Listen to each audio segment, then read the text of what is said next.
Thank you to Maja Hall for your support on Patreon. Good day to you all. I am Vivian. We're playing more of this and talking about weird shit because that's what I feel like fucking doing today. It's still the 4th of July. I'm still sitting next to a... Whoa! I can just skip right... Oh yeah, it's because I have save files on here that have done it. So you can see the difference. I'll do a match with super hard on. Just to show you the fucking difference, because I guarantee I'm going to get cream pied on this. It is going to be a fucking disaster. Oh, it's so bad. Oh, this is going to be bad. I got like super fuck. You know what? That's the thing. You defeat yourself. You start thinking about it. You start. Oh hell. Oh fuck me. No. Don't you chain on me, motherfucker. Oh, jeez. Oh, jeez. I shouldn't have started this video with this because I cannot talk while I am focused. I do not have the... Oh, fuck. Fucking A. Oh, he's chaining on me. Oh, Christ. Oh, fuck. No, you don't. You're doing it anyway. Even if I say you're not, you're doing it. Look at that. 50 seconds. I tried my fucking best. That is level 1 on the fucking super hard mode. Fuck that. So let's build up. Let's go back in. Let's go to normal. So we can build up and build up. Because easy mode, I made it look like this game is a fucking joke. Because I beat everyone in like 2 minutes or less, usually less. But I do not have the urge to make this game seem less difficult than it really is. Oh fuck! I'm just sort of here to chill. I ain't here trying to flex. Also, because I'm trying to make the audio a little better, I decreased the level of audio capture on for the game audio. Gonna see how that works after this recording's done as well. But also, I basically have to talk. I have to basically deep throat this fucking microphone in order to get my audio to be good without it just sounding like I'm inside the air conditioner, and also because I am sitting directly in front of the TV. Like, there's no space in between me and this TV, but like a foot, maybe 2 feet. That's it. Are my eyes gonna die because of it? Probably, but I already wear glasses, and it's dark in here, so it's not really dark in here. It's fucking, what, 4:20? It's 4:20 right now, 4:20 p.m. Woo. Oh, people think that's funny still, do they? I don't fucking know. But, yeah. You know, a thought that I started to talk with Bri about earlier today, but she was like, dude, I just woke up. I can't contemplate the universe right now thing. So, you know how mobile games have, like, artificial timers to keep people from playing them too much, and then they burn out and all that other shit? It's fucking stupid, and I think it's a poor excuse on the media. Also, my hand is straight up touching the mic stand, so there's probably a lot of warbling. I'm sorry about that, except I'm also not. I just hope it isn't too bad. But anyway, so, you know, the mobile games have, some mobile games, I should say, not all mobile games are the same. Fuck. I need to eat something. We're supposed to have brats and buns tonight. I'm looking forward to that. Of course, Bri's a little sick, so she might not be good to cook. And I want to be better at cooking. I want to do better at being the cooker, because I'm the house spouse. You know, I'm disabled, so I can't work. Bri is intensely driven in her career and her education path. And she's also an incredible worker. So, yeah. I also just fucking enjoy housework. Honestly, I just genuinely enjoy it. which, if you knew me as a child, would just seem like the most alien thing possible to hear. Like, it would sound like I was speaking fucking Latin at you right now, me saying that I enjoy housework, but I do. There's something about housework to me that makes me feel really fucking accomplished when I do it and it's done. And you know, I can't do complicated or heavy lifting kind of shit because of my physical condition. But what I can do is stuff like laundry, dishes, sweeping up, organizing. I fucking reorganized the whole goddamn living room the other day. And it's so much better now. Holy hell. We got rid of a couch that was just like absolute garbage because it broke really early, and then it became basically Spoof's bed. And he's a stinky boy, and he also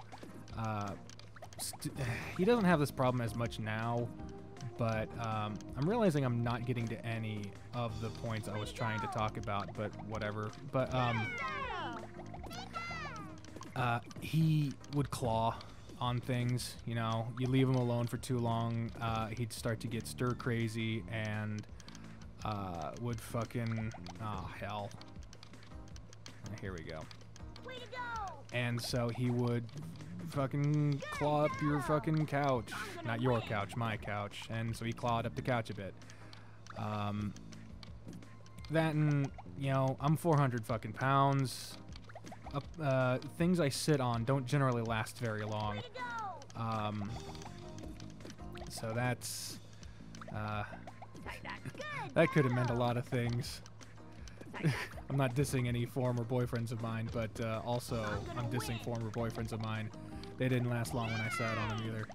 But anyway, I'm fairly certain my brother would watch this series if he made it through that first episode. I'm gonna get off that topic now. You're welcome, Aaron. Hopefully you watched this. I goddamn love it when my family and friends in real life watch my videos. I don't like it when they watch them in front of me. That is creepy. It's not creepy. It just makes me feel awkward. And it's not to say I don't appreciate anyone who gives me their time to watch my stuff. Like, that really means a lot to me. But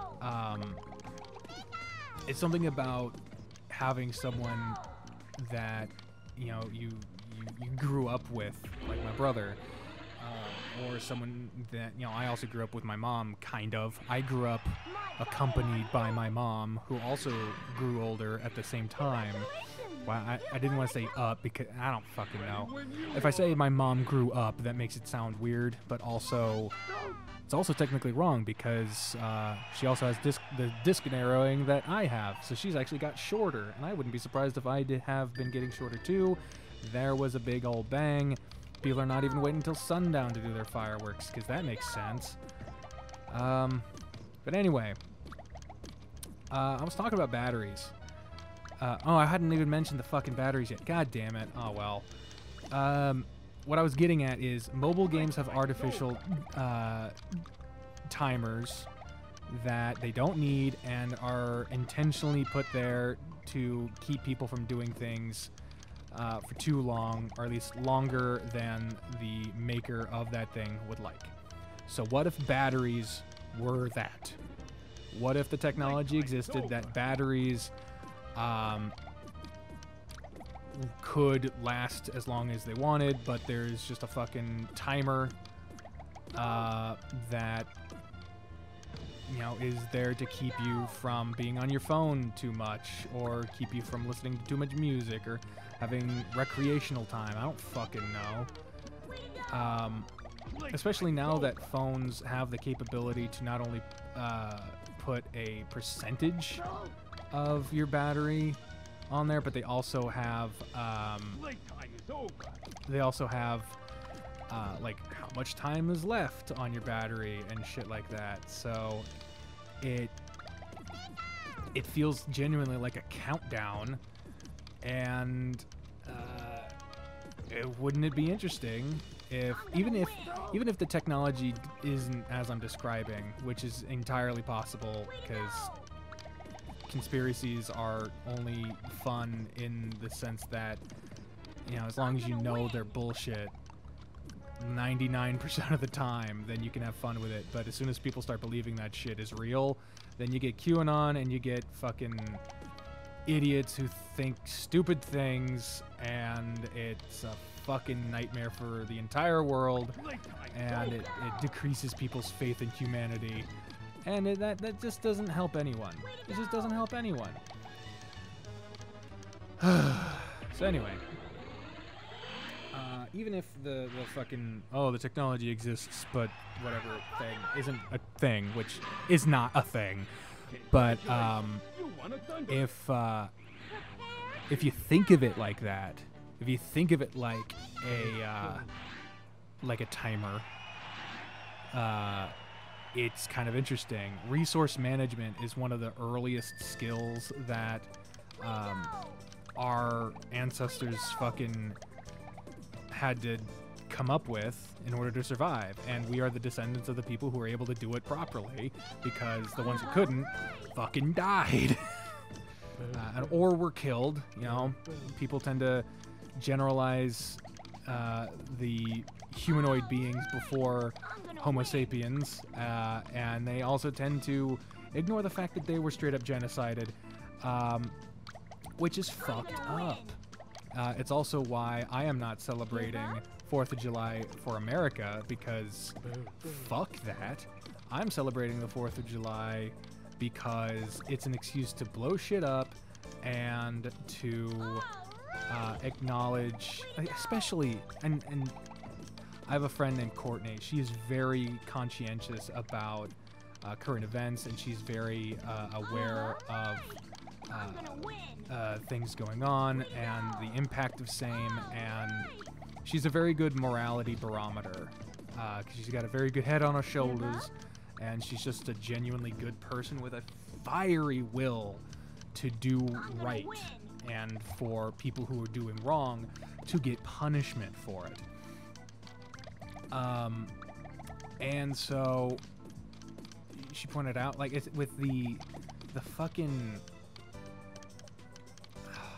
the horrible fucking finding of, you know, the bodies of children under a goddamn cultural genocide facility, aka one of the schools, aka, you know, the supposed schools that were basically meant to anglicize and strip Native American civilians, just fucking people, of their culture to civilize them, which is some of the most patronizing and horrific fucking language you could put to what that was. They found a bunch of bodies under a school or nearby a school or something. There was a bunch of buried fucking children's bodies, Native Americans, that indigenous people, you know, the people who were here first and that we fucking genocided to hell and continue to fuck them over to this day, they were found in mass burial site. And, you know, Canada was not even near as bad as America was about that, and there's so many more in America that is yet to be found, and it's just a horrific fucking thing every fucking time that it comes up. I don't know how anyone could idolize the founding fathers. They were fucking, by and large, not all of them, but that's no fucking excuse. They consorted with slave owners. Fucking... That slave owner just sounds wrong because it makes it sound like a legitimate thing. Oh, he fucking owns a goddamn chainsaw. He's a chainsaw owner. Or he owns a slave. He's a slave owner. Those were people. They were monsters who thought that you could own a person because they were less than human. That does not deserve any hint of semantic legitimacy. Semantic referring to semantics. Linguistic legitimacy. That would have been better because of the alliteration. But point is, whenever someone talks about the purity of the Constitution and how everything should go off the Constitution, as if we haven't fucking looked at that document 26 times, I think, and been like, yeah, no, that was bullshit. They've either forgot this thing or were just wrong about this thing. And so we as a country, because getting a constitutional amendment is fucking hard. They made it really hard to do that because I guess that whole looking forward thing that people say the Founding Fathers were all about, you know, they had a bold vision for the American experiment. No. They were a bunch of fucking teenagers that got pissed about taxes and were pissed that Britain didn't want them to have their way on things. Even Britain decried slavery way fucking earlier than America did. And like, oh my god, the Founding Fathers, by and large, were absolute pieces of shit. And as far as I'm concerned, the Constitution deserves a massive overhaul.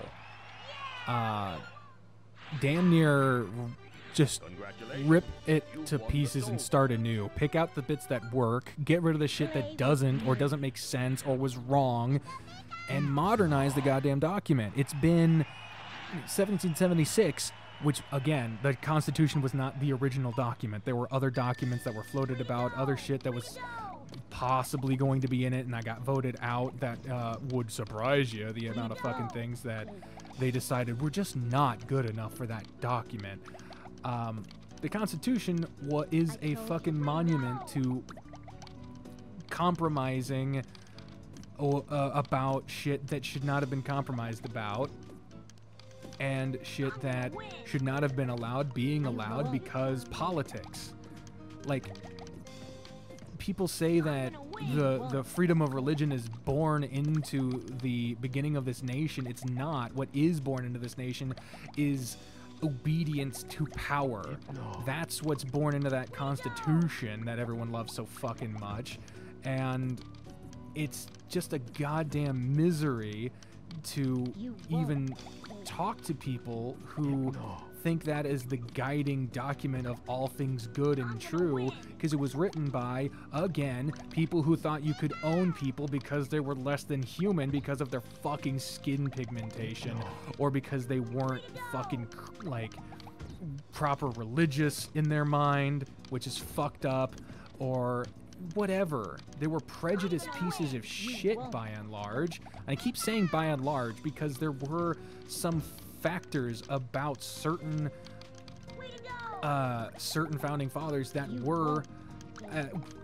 did have hints of enlightenment to it. I don't remember which one said it, but the idea that there should be a regular revolution in order to maintain the power of the people instead of the power of the government, that's fucking true.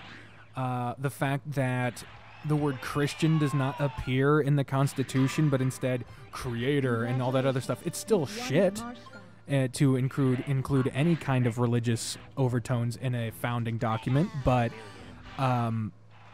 that's good. And like, there were people who among the founding fathers, a couple, I think, that were more varied in their religious choices than the fucking Christian right would have you believe. But even still, that shit was hundreds of fucking years ago and has no place controlling and determining the fate and freedoms of people in a modern era. It just doesn't work. That's why it's fucking infuriating when people cite laws and shit that were written over 100 fucking years ago, or within the last 100 years, but not in the past 10, to decide what the fuck the rules of the internet are gonna be. Or the rules of television, even. That shit just doesn't make any fucking sense. Because it wasn't made with those things in mind. It wasn't made with that shit in mind, so why the fuck would it be used to document, to dictate the authority and freedoms of the people who are outside of the purview of why that law was written. Any law that dates back far enough, pick a fucking number, whatever, should be automatically re-examined and modernized in order to maintain the context of those laws and rules. Because without that, if you don't maintain that, you're just alienating people over the course of even a couple years when you remove the reasoning for any kind of rules. And sometimes rules do deserve to be passed down and whatever, but if you've ever heard the pot roast story, a lot of shit can be passed down through the generations without any kind of reasoning to it. The pot roast story is this. There was a young woman, a young girl, watching her mother make a pot roast. And the mother cut off both ends of the pot roast and discarded those pieces of meat. And the daughter asked, well, why do you do that? Seems pretty wasteful. And the mother says, well, my mother did it this way, and that's why I'm doing it. Because whatever reason she did it, it was obviously the way that she meant to do it, and that's the way I do it. Not being satisfied with that answer, the daughter then went to her grandmother and asked, well, why did you do it? Why do you do pot roasts like this? It still doesn't make sense to me. And the grandmother said the same thing. Well, my mother did it that way, and because I respect and love my mother, I didn't question it, and I just went along with it, and it's never been bad, whatever, so it must be fine. Still not being satisfied, the little girl then went to her great-grandmother in the nursing home, whatever, and asked, why did you cut off the ends of the pot roast when you cooked it? And the great-grandmother said, it's because my oven was small. It didn't fit if I didn't fucking... if I didn't cut the ends off. And that's it. Outside of the context of that small oven, cutting the ends off the fucking pot roast and discarding that meat doesn't make any sense. But because the mother and the grandmother hadn't questioned it during their childhoods, they had gone years and years and passed down a tradition that made no fucking sense. And because of that, they learned some lesson through obedience, through obeying their mother without question, and wound up being lesser for it. Now, granted, it's just losing a bit of pot roast. It's not the biggest deal in the world. But what it is a horrifying indictment of the concept of obedience without question. I lived through 9/11. I lived through the era of, if you don't have anything to hide, why are you worried about telling us your information? I was alive before the TSA became the guiding force in an airport. I was alive before the stuff that Snowden fucking leaked, before all that stuff was as prominent as it is today, before the Patriot Act. I was alive before all that shit. I wasn't consciously aware of it. I was a child. 9/11 happened when I was 6, I think. Yeah, I was 6. So I was not aware of any of that stuff. So I grew up thinking that certain things were normal because I didn't question it at the time. Despite the fact that my dad hammered it into my fucking head to question things, simultaneously I also wound up not questioning him when he said that, and therefore I wound up with this weird dichotomy of, and this, none of this was intentional by my dad, but where I didn't question my dad because he seemed so authoritative when he said that I should question everything, so I didn't question him. And it makes no fucking sense. Again, that is not what my dad intended to happen with that. And it all comes down to me being too young to understand the complexities and understanding why you should question everything you hear. And that, and also, you know, certain parenting practices that my mom and dad had leaned a bit into that it's because I'm your parent, that's why, in terms of justifying certain things. So at the same time telling me to question things, but also kind of punishing me for questioning things. I never liked it when I would hear a parent tell their kid, or when I was the kid being told that, well, it's because I'm your mother and I don't have to explain it to you. Like, I understand that there's things I won't understand about parenthood until I am a parent, and even then, I'll be a parent in an era where certain things were deemed as normal. Like, Bri had to explain it to me numerous times why spanking a kid that did something wrong is just a fucking dumb thing to do in addition to being abusive. Because I grew up being spanked. I grew up around a lot of people being spanked. It was so common that people would get decorative paddle boards and put right on it the Board of Education. They made a joke out of hitting their children for punishment and just seemed so fucking normal. But notice that the important thing to note here is that Bri and I are the same age. We didn't grow up together. We grew up in sometimes Bri moved around a lot, but sometimes she was growing up really close to where I was growing up. But regardless of that, she was the one to explain to me that these practices that I believed were normal, because I had never questioned the morality of striking your child to prove that they did something wrong. She was the one to explain it to me. She was the one that opened my eyes to that. So my age was not an excuse. That's another point. People say that, oh, they're from a different era. They're not able to understand. No, they're able to understand. They're just not willing. And I was the same way when it came to spanking. I just believed that it was normal and therefore it was just, which is fucked. It's fucked. And it took someone who just had different life experience, not more life experience, because again, she is only like 3 months older than I am. So me having, the puzzle elite, me being older was not, me being my age was not a part of, also Richie deserved way more fucking respect, but me being my age did not fucking determine my capability to understand something. I just had to wait until I was willing to learn and to understand that I became a more compassionate, understanding person. And that doesn't mean that I just automatically agree with Bri either. There are things that we vehemently disagree about, but that's okay. The point is that I am more willing now, when I disagree with something, to listen to what she's saying about it and to try to understand where she's coming from. Because sometimes, a lot more times than I would have ever been willing to admit before, I was wrong in my understanding. And as such, it was better for me to simply admit it, to learn from it, and to do better in the future. And that's what the fuck progress is. It's not just shitting on people for doing something wrong.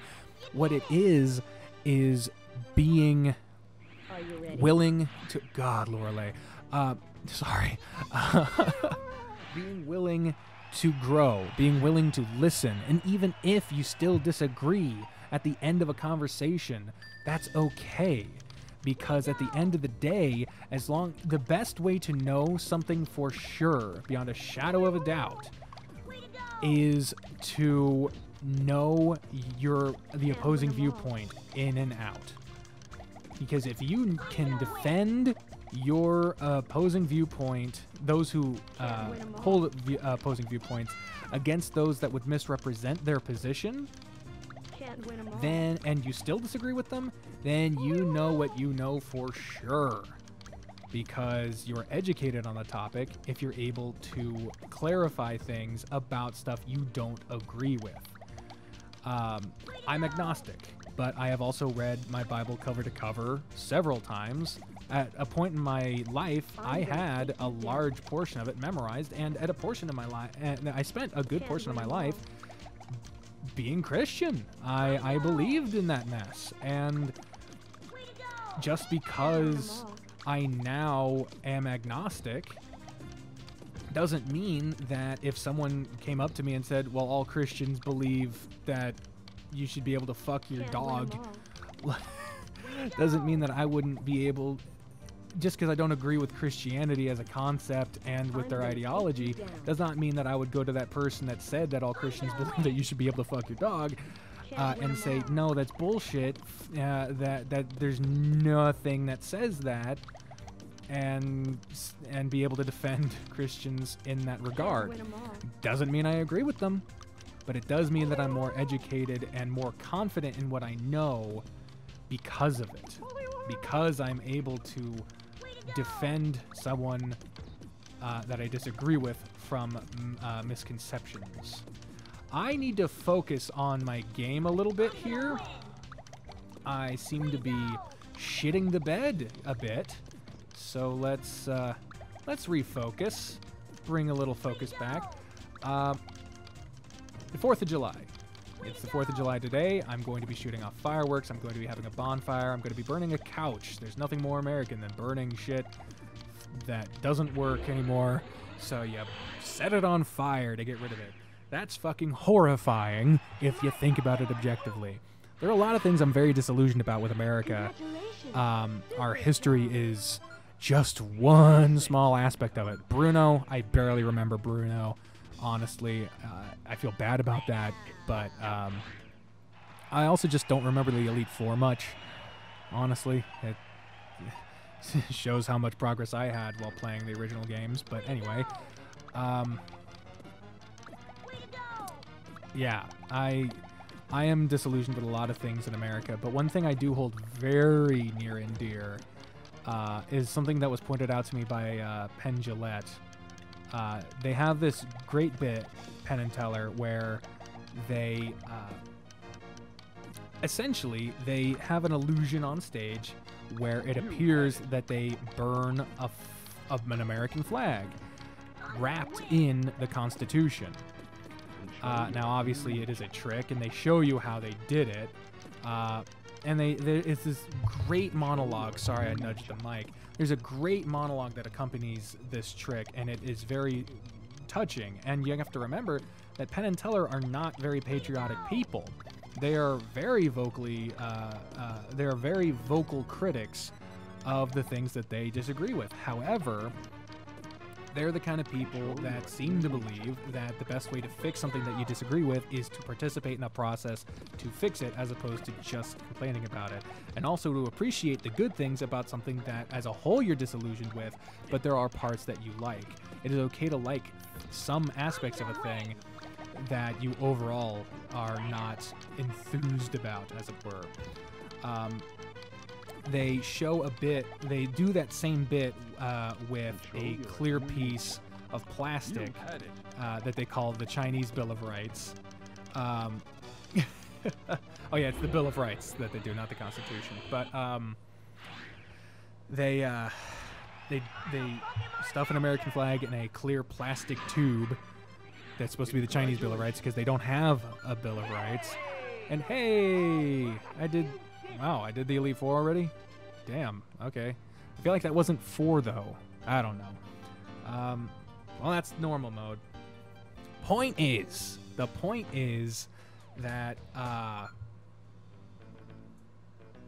the whole point of the trick that they do, I'll wrap this up, is to celebrate freedom of speech. And the illusion of burning a flag in celebration of the very freedoms that would have allowed them to burn a flag for real had they wanted to.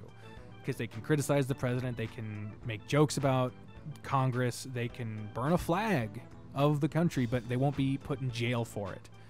And they celebrate that with the trick. Anyway, that's the kind of stuff that I like about America, and the foundation of which I think a better governmental system could be placed if we just reformed all the bad shit. Just cut all the bad shit. Abolish the Senate. You know what? Anyway, I need to stop now. The episode's over. Thank you all very much for watching. Subscribe if you want more of this. Leave a comment down below how the things that you would rip out of America, you know, the things you would change about the country. Yeah, bye.